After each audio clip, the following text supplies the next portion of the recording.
Viewers, मी अनुपमा प्रधान आणि आज आपण बोलतोय गुढीपाडव्याबद्दल। आज महाराष्ट्रासाठी साहजिकच एक खूप मोठा दिवस आहे, कारण आपण सगळे स्वागत करतोय नवीन वर्षाचं आणि याच्यासाठी प्रत्येक जण आपापल्या घरी गुढी उभारणार असेलच आणि त्याच्यात आंब्याची आणि कडुनिंबाची पानंही लावणार असतील।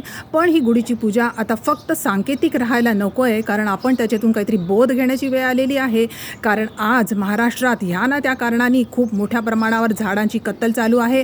अगदी रस्त्यांपासून तर रिसॉर्ट फॉरेस्टमधल्या खदानींपर्यंत खूप मोठ्या प्रमाणावर झाडांची कत्तल होताना दिसते। त्याच्यामुळे आपण सगळ्यांनी ह्या झाडांचं प्रोटेक्शन करणं जरुरी आहे आणि त्यांचं संरक्षण करणं जरुरी आहे आणि जास्तीत जास्त नवीन झाडं लावणं आणि जुनी झाडं न पाडणं याच्यासाठी आपण कटिबद्ध राहायला पाहिजे। आणि तेव्हाच आपण अभिमानाने म्हणू शकतो की हो, मी मराठीच आहे बरं का, आणि माझ्या महाराष्ट्रातले सगळे प्राणी आणि झाडं माझे आहेत। So wishing you a very happy Gudi Padwa and very happy new year.